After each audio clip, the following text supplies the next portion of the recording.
and then I got an ear infection in both ears, and I had strep throat all at the same time as I had hurt myself, and I was not feeling 100%. I just wasn't. I wasn't on death's door, but I was just hurt. I was in pain. But I showed up to work Monday through Friday, and every day, the owner of the company and the general manager saw me in pain, lifting units, staying late, coming early. They saw that. They saw how I was hunched over. They saw how I could barely swallow. They saw how I was grabbing my ear, messing with my ear. They saw it. So they said to me, Brian, and this is on Friday. Now this is on Friday, mind you.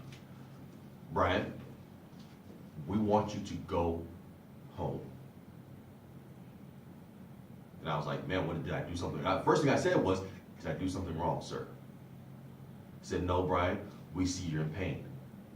Go home and get some rest. Matter of fact, why don't you go to the hospital and get checked? Just to get checked. And that's when I found out I had an ear infection in both ears and strep throat. So imagine now think about when a baby gets an ear infection. You know, they're crying, they're whining, you know, and it's painful for them. When you get ear infection in both ears, that's the worst thing to happen to you. And then on top of that, to add strep throat, it was not a good party. And then I had hurt my back. I was a mess. I was a mess. So I went to the doctor. They gave me the medicine. They gave me the antibiotics for my strep throat and for my ears. I'm good to go. I was able to lay down, take some pressure off my back, and I felt better. Okay. I said, all right. So I got up Monday. I went back to work. On that Monday, I received 2 tickets to a basketball game. Mm-hmm. I said, well, bless the Lord. And good seats too. Those birds. I said, then I get called into the owner's office, and he says, Brian, do you have a babysitter for a week? And I was like,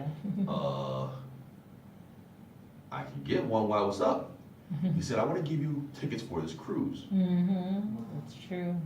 And this is all because I was being faithful with just showing up, even though I was in pain.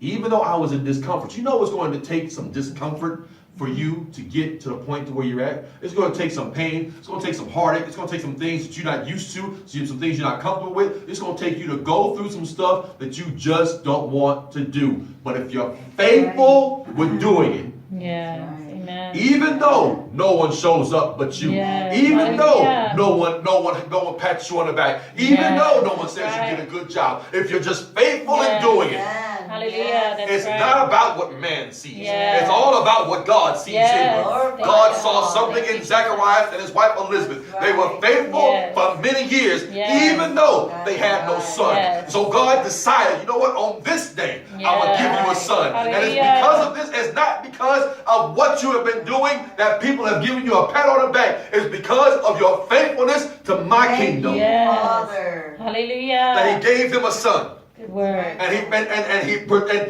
he produced in that son a seed. Yes. Hallelujah. That would pave the way for our Lord and Savior Jesus. And there was great rejoicing at his birth. And John did bring great joy. And he did bring great gladness. Even up until the point that when he was killed. Yeah. Because he was such an influence to be around and such a great man to be around. When he died, the Bible said that Jesus wept. You don't cry for people that are just nothing.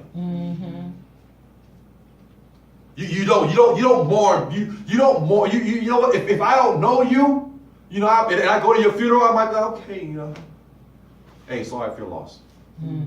So, sorry for your. I tell your family sorry for the loss. I have no